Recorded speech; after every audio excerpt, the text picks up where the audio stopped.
Assalamualaikum warahmatullahi wabarakatuh. Om Swastiastu, Namo Buddhaya, Salam Kebajikan. Rekan-rekan mahasiswa yang saya hormati dan saya banggakan, alhamdulillah, puji syukur kehadirat Allah Subhanahu wa taala. Pada pagi hari ini kita bisa berkumpul bersama di ruangan ini untuk melaksanakan kuliah perdana kita, yaitu mata kuliah Ekonometrika. Pada pertemuan kali ini kita akan membahas mengenai Basic Econometric and Introduction atau ekonometrika dasar sebagai sebuah pengantar atau suatu pengantar. Nah, pada kesempatan yang baik ini atau dalam mata kuliah ini itu insya Allah akan saya hapus selama 1 semester ini ke depan, yang artinya kita akan bersama-sama belajar mengenai ekonometrika bersama saya. Izinkanlah saya perkenalkan diri terlebih dahulu. Nama saya Nur Imam Saifullah. Pada kesempatan semester ini saya diberikan kepercayaan untuk bisa mengampu mata kuliah ekonometrika. Baik, sebagai sebuah pengantar, saya ingin bertanya terlebih dahulu kepada Anda, apa yang Anda ketahui atau terlintas dalam pikiran Anda ketika kita mendengar istilah econometrics, atau kita bisa mengatakan dalam bahasa Indonesia ekonometrika atau ilmu ekonometrika. Ada yang ingin berpendapat? Silakan. Oke, saya kira belum ada pandangan tertentu ya dari Anda terkait dengan ekonometrika.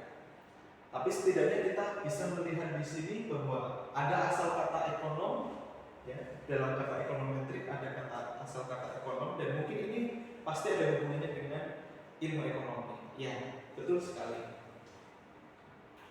Nah, kita lihat dulu secara etimologi.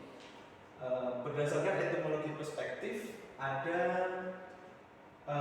term yang terdiri dari 2 untuk membentuk kata ekonometrika, di mana yang pertama adalah economics, yaitu ilmu ekonomi itu sendiri yang mungkin kita sudah pelajari sebelumnya. Yang kedua ada kata matrix. Nah, matrix ini artinya mengukur atau menghitung gitu. Dan econometrics itu artinya ada ilmu yang kita pelajari dari ilmu ekonomi dan itu diukur atau dihitung. Oleh karena itu kita lihat terlebih dahulu ada yang pertama dari etimologi perspektif, di mana economics itu relationship between phenomena. Jadi ada berbagai macam beragam fenomena di dalam ilmu ekonomi. Itu nanti akan kita kaji, dan bagaimana cara mengukurnya nanti ada di dalam measuring relationship between variable strength and influence. Yang artinya kita bisa melihat bahwa pengukuran atau metriknya itu adalah bagaimana kita mengukur hubungan antar variabel. Apakah itu akan menguatkan atau justru memperlemah misalnya, atau berpengaruh atau tidak berpengaruh. Nah, itulah kegunaan dari econometrics itu sendiri. Nah, kita melihat di sini ada kata economy matrix atau economic measurement, yaitu kata lain atau istilah lain dari dalam ilmu ekonometrika. Ada yang menyebutnya sebagai economy matrix karena gabungan dari ekonomi dan matrix. Yang kedua ada economic measurement. Kenapa? Karena dalam kajian ekonometrika itu memang kita menghitung bagaimana hubungan suatu variabel berhubungan dengan yang lain, seperti itu. Oleh karena itu disebut dengan economic measurement, pengukuran yang berhubungan dengan ilmu ekonomi. Ya, dari sisi etimologi, jadi ekonometrik itu bisa kita simpulkan bahwa berasal dari kata economics dan matrix, ilmu ekonomi dan ilmu metrik atau ilmu pengukuran. Nah, kemudian setelah itu kita akan berangkat dari sisi terminologi perspektif atau secara istilahnya, atau menurut beberapa peneliti, beberapa pakar begitu. Kita lihat dulu yang pertama dari Gujarati tahun 2008. Econometrics is a branch of economics that use statistical method to analyze economic data in order to give empirical content to economic relationship. Ya, dari pengertian ini mungkin ada yang bisa menjelaskan? Kira-kira seperti apa tuh ekonometri? Oke, kita kaji sama-sama ya, bahwa ekonometrik adalah branch of economics. Jadi dia adalah salah satu cabang dari ilmu ekonomi yang digunakan secara statistik atau metode statistik untuk apa? Untuk analyze economic data, untuk menganalisis data-data yang berhubungan dengan ekonomi. Dan ini sangat penting sekali. Kenapa? Karena ujung dari pada ekonometrik itu adalah bagaimana kita bisa mengambil kebijakan dari data, analisis data yang kita lakukan. Oke, itu pengertian dari bicara. Yang kedua, pengertian dari Goldberg tahun 1991. Ini lebih dulu ya ternyata daripada bicara nanti. Kita lihat pengertian ekonometrika. Ekonometrika dapat didefinisikan sebagai ilmu sosial di mana perangkat atau metode teori ekonomi, matematika, dan statistika inferensial yang diaplikasikan pada analisis dari fenomena ekonomi. Nah, jadi sebenarnya kalau kita bisa mengatakan ekonometrik itu bagian dari 3 ilmu yang berhubungan. Apa saja? Yang pertama adalah ekonomi itu sendiri. Jadi kita akan melihat fenomena-fenomena ekonomi. Yang kedua dari sisi matematika karena kita akan menghitung, dan statistika karena kita akan mengambil kesimpulan dari data yang kita generalisir atau data yang kita analisis bersama-sama. Nah, fenomena ekonomi itu apa saja? Misalnya, mungkin kita sudah tidak asing lagi dalam kehidupan kita, misalnya ketika ada suatu hukum permintaan, misalnya ada suatu hukum penawaran, di mana ada ketika harga tinggi atau harga naik, permintaan akan menurun. Betul ya, hukumnya kan seperti itu. Nah, bagaimana dengan penawaran? Ketika harga naik, justru barang yang ditawarkan oleh perusahaan itu akan semakin meningkat. Betul sekali, akan semakin meningkat. Nah, itulah salah satu fenomena ekonomi. Hanya kecil itu, sebagian kecil fenomena ekonomi. Kalau kita kaji lebih jauh, lebih luas lagi, ternyata ekonomi itu juga luas gitu. Jadi fenomena ekonominya itu tidak hanya mencakup permintaan dan penawaran, tapi juga dari sisi mikro maupun sisi makro.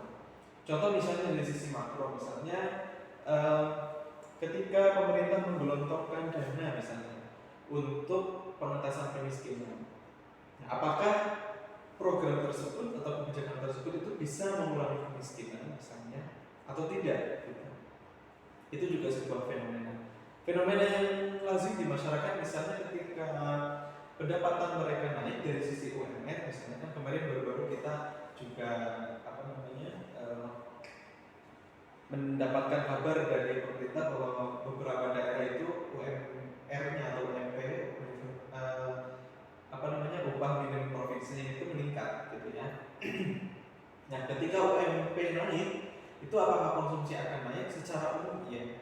Teori Keynes mengatakan seperti itu. Jadi konsumsi naik itu didorong oleh pendapatan yang tinggi. Semakin tinggi pendapatan maka semakin meningkat konsumsinya. Namun itu fenomena seperti itu apakah berlaku seluruhnya? Ya, itu akan kita kaji di dalam ilmu ekonometrik ini. Kenapa? Karena bisa jadi ketika kita membuat suatu perhitungan matematika, kemudian kita menyimpulkan dari analisis statistik, ternyata pendapatan tidak berpengaruh terhadap konsumsi misalnya. Itu sangat mungkin.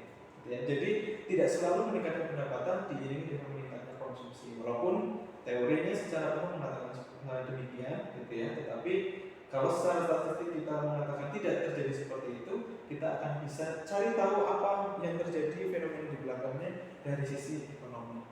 Oleh karena itu 3 ilmu ini akan berhubungan bersama-sama untuk membentuk suatu ilmu namanya atau melahirkan suatu ilmu namanya ekonometrik.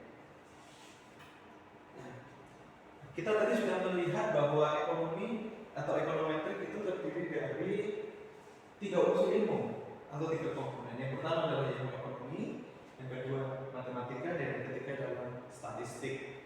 Jadi kalau di dalam ilmu ekonomi itu menjelaskan teori-teori hipotesis yang berhubungan dengan ekonomi seperti tadi, benar nggak meningkatnya harga itu menurunkan permintaan misalnya, atau justru meningkatkan penawaran, atau misalnya tadi ketika pendapatan meningkat apakah selalu disertai diikuti dengan tingkat konsumsi yang meningkat? Itu kita kaji di dalam ilmu ekonomi.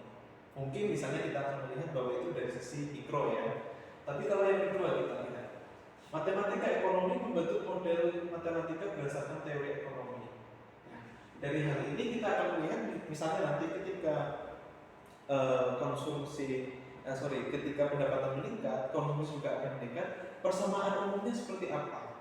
Nah, itu dihitung dari sisi matematika. Kenapa? Karena dia akan melahirkan fungsi atau persamaan linier misalnya. Karena setiap kenaikan pendapatan akan meningkatkan konsumsi. Pendapatannya naik, konsumsinya naik lagi, dan seterusnya seperti itu. Makanya itu dihitung secara matematika. Jadi matriks itu ternyata dilihat dari sebuah sisi, pertama matematika, yang kedua statistika. Kenapa statistika dibutuhkan? Kita lihat statistika itu menganalisis dan membuktikan kebenaran teori dan hipotesis yang telah dibentuk. Ini melalui serangkaian uji, serangkaian model, begitu ya, sehingga kita bisa mengatakan atau hal itu bisa berlaku secara generalisir seperti itu. Oke, itu komponen dari ekonometrik yang terdiri dari 3 ilmu. Yang pertama ekonomi atau ilmu ekonomi itu sendiri, yang kedua math atau matematika ekonomi, dan yang ketiga adalah statistik. Ya. Pada slide berikut memang kita lihat bahwa di dalam ilmu matematika ekonomi khususnya kita melihat ada analisis statis dan analisis dinamis begitu. Dan kemudian di statistik ada statistik deskriptif dan statistik inferensial. Mana yang kita butuhkan untuk menganalisis ekonometrik atau dalam ilmu ekonometrik?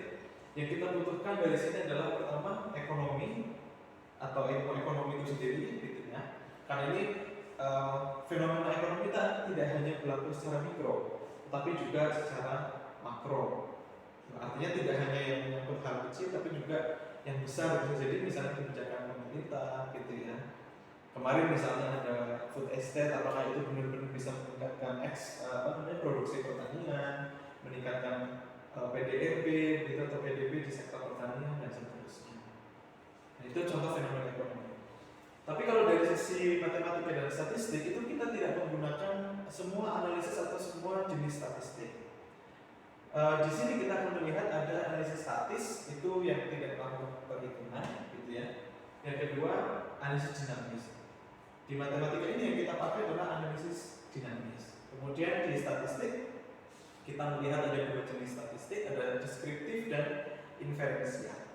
Deskriptif itu kayak misalnya mungkin rekan-rekan mahasiswa pernah menghitung mean, median, modus gitu ya. Nah, itu masih deskriptif sekali gitu. Itu masih sesuatu yang deskriptif. Mana yang nilainya paling tinggi atau maksimum, kemudian mana yang nilainya paling rendah atau minimum. Terus rata-rata dari data itu berapa. Itu statistik yang deskriptif. Tapi yang kita pakai adalah statistik diferensial, di mana kita akan mengambil atau menarik sebuah kesimpulan dari data yang telah kita uji seperti itu. Dan ini melahirkan ilmu ekonometrik.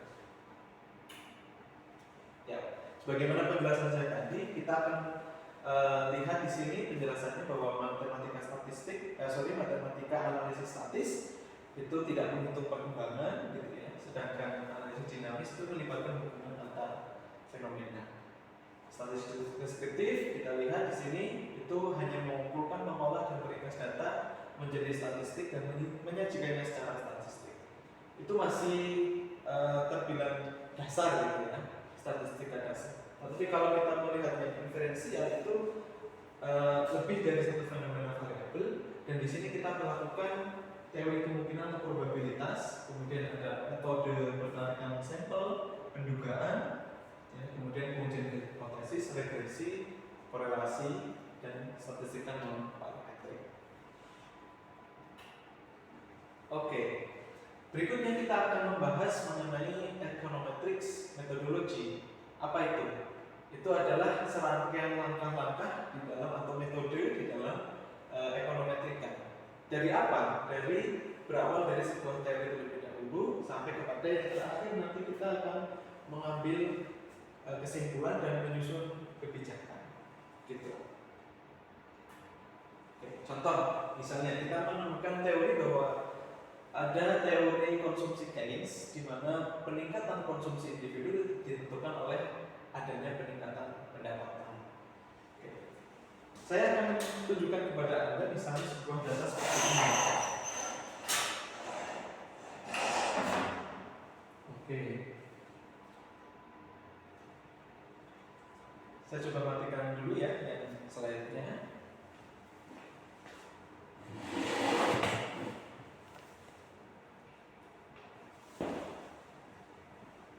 Baik, kita lihat di sini bahwa ada pendapatan pertama, misalnya seseorang memiliki pendapatan 2.500.000, kemudian pada periode berikutnya dia memiliki pendapatan 2.750.000.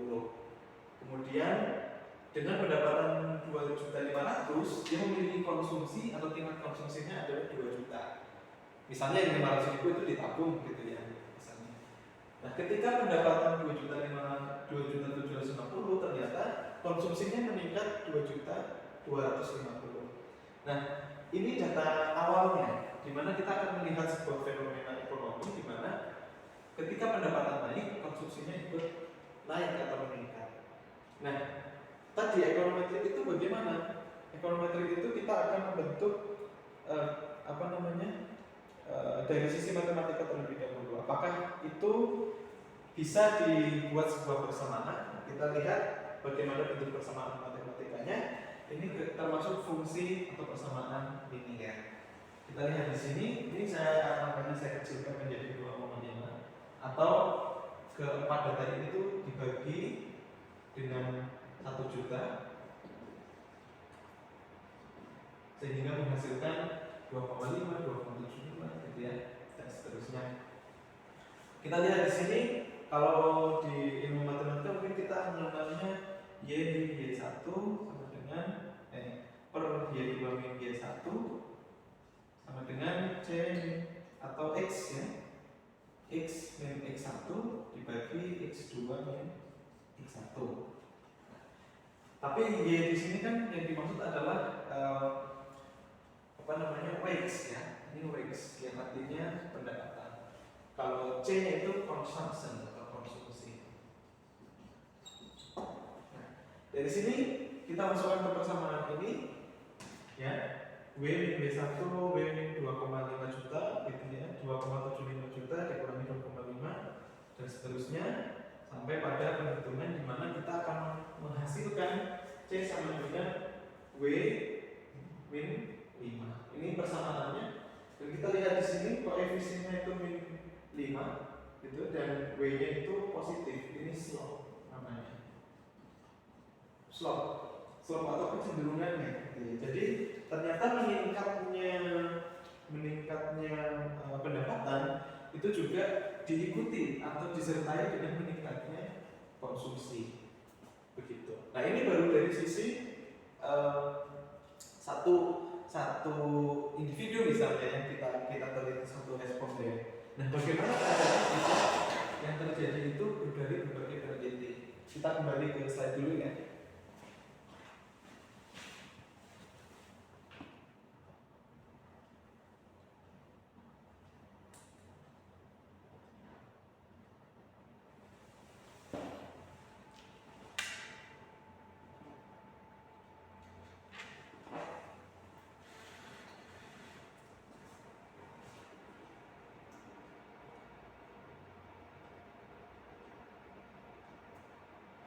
Baik, kita tunggu ya.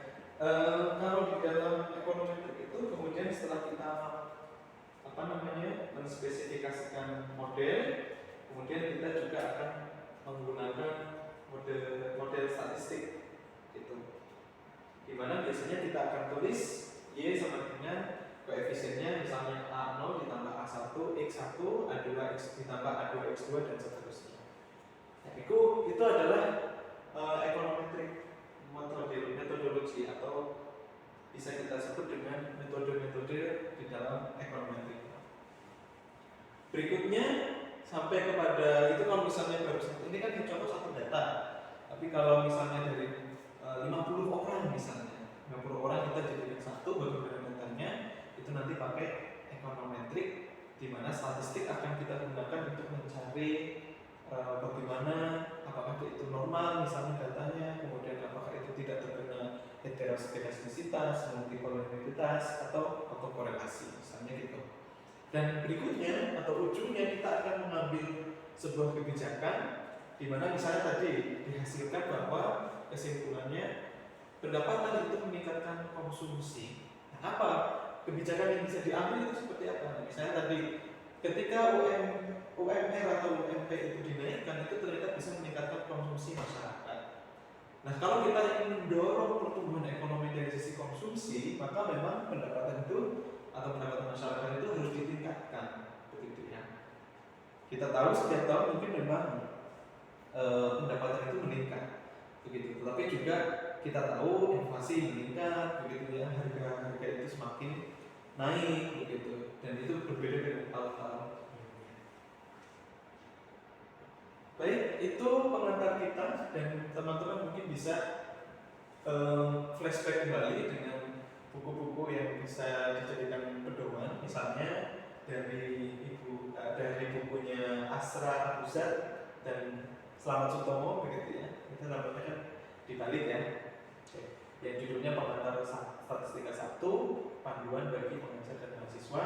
Kemudian terkait dengan ekonometrik kita memakai dua sumber. Yang pertama dari Goldberger, sebagaimana tadi saya ungkapkan di definisi ekonometrik, yang berjudul A Course of Econometrics. Dan yang satunya adalah dari penulis Gujarati and Porter tahun 2009 yang berjudul Basic Econometrics. Demikian mata kuliah pengantar ini terkait dengan ekonometrik yang bisa saya sampaikan. Mungkin ada yang bisa atau ada yang ingin menanggapi, bertanya, silahkan. Oke, sepertinya belum ada. Mata kuliah ekonometrik saya cukupkan sampai di materi ini ya. Nanti kita akan lanjutkan pada pertemuan-pertemuan berikutnya. Oke, siap ya. Terima kasih. Dari saya cukup sekian. Wabillahi taufiq wal hidayah. Assalamualaikum warahmatullahi wabarakatuh.